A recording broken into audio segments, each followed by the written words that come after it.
Hi friends, இன்றைக்கி நம்ம இந்த வீடியோவில் கல்வி செல்வம் இந்த ரெண்டுலேயும் சிறந்து விளங்குறதுக்கு ஆடி பௌர்ணமி நாளில் ஹைகிரீவர் வழிபாடு எப்படி பண்ணணுங்கிறத பற்றி தான் இந்த வீடியோவில் பார்க்க போகிறோம். இப்போ தான் என் சேனலை புதுசாக பார்க்குறீங்கன்னா மறக்காமல் சப்ஸ்கிரைப் பண்ணிக்கோங்க, பெல் ஐக்கானையும் கிளிக் பண்ணிக்கோங்க. அப்போ தான் நான் கொடுக்குற நோட்டிஃபிகேஷன் உங்களுக்கு வரும். ஆடி பௌர்ணமினாலே ரொம்ப சிறப்பு வாய்ந்தது. எல்லா தெய்வங்களையும் வணங்குறதுக்கு அது ஒரு சிறந்த, குறிப்பாக கல்விலையும் செல்வத்திலையும் சிறந்து விளங்குறதுக்கு அந்த நாளில் ஹைகிரீவரை ஏன் வழிபடணும்னா, ஆடி பௌர்ணமி நாளில் தான் ஹைகிரீவர் அவதரித்த நாள். அதாவது ஹைகிரீவர் ஜெயந்தியாக நம்ம கொண்டாடிக்கிட்டு ஆடி பௌர்ணமி நாளில் வரக்கூடிய திருநட்சத்திரம் தான் ஹைகிரீவரோட திருநட்சத்திரமாக இருக்குது. அதனால தான் அந்த நாளில் ஹைகிரீவரையும் நம்ம வழிபடுறோம். கல்வி தெய்வமாக வணங்கக்கூடிய ஹைகிரீவரை வணங்கும் போது கல்வியில் நமக்கு எந்த தடை இருந்தாலும் அது நீங்கிரும். குழந்தைகள் படிக்குது, எக்ஸாம் எழுத போகிறாங்க, ஏதாவது ஒரு போட்டித் தேர்வுக்கும் ரெடி ஆகுறோன்னா நம்ம இந்த ஹைகிரீவரை வணங்கும் போது கல்வியில் சிறந்து விளங்கலாம். அது மட்டும் இல்லை, வாழ்க்கையில் ஒரு சிக்கலான நேரத்தில் இருக்கும், என்ன முடிவெடுக்கும்னு தெரியாமல் இருக்கிற நேரத்தில் ஹைகிரீவர் வணங்கும் போது அந்த வாழ்க்கைக்கு தேவையான வெற்றி தரக்கூடிய வழியை நம்மளை எடுக்க வைப்பார், அந்த முடிவை. அதுதான் ஹைகிரீவரோட சிறப்பு.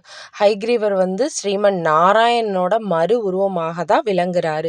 ஹைகிரீவரை தனியாகவும் வணங்கலாம், லக்ஷ்மி ஹைகிரீவராக இருப்பாங்க, அதுவும் வணங்கலாம். ஹைகிரீவரை வணங்கும் போது கல்வியில் ஞானமும் கிடைக்கும். லக்ஷ்மி ஹைகிரீவரை வணங்கும் போது லக்ஷ்மி செல்வத்துக்கு அதிபதியாக இருக்கிறனால செல்வமும் கிடைக்கும். அதனால லக்ஷ்மி ஹைகிரீவரை நம்ம வணங்கும் போது கல்வி செல்வம்னு ரெண்டுமே நமக்கு கிடைக்கும். அதில் எந்த ஒரு சந்தேகமும் இல்லை. நாளைய தினம் ஆடி பௌர்ணமி. இந்த நாளில் காலை மாலை 2 வேளையும் கும்பிட்றது ரொம்ப சிறப்பு. முடியாதவங்க காலையில் 6 மணிக்கு இந்த வழிபாடை பண்ணுங்க.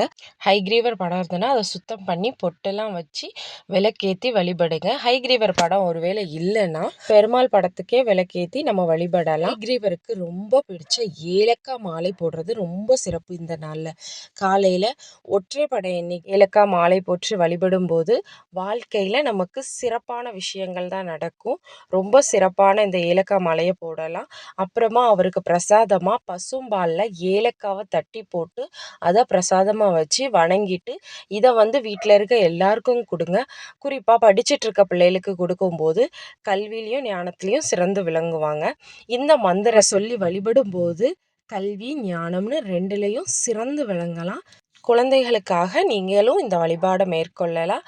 லக்ஷ்மி ஹைகிரீவரை வணங்கும் போது நமக்கு 2 சிறப்பு கிடைக்கும், கல்வியும் கிடைக்கும், செல்வமும் கிடைக்கும். இப்போ தான் என் சேனலை புதுசாக பார்க்குறீங்கன்னா மறக்காமல் சப்ஸ்கிரைப் பண்ணிக்கோங்க.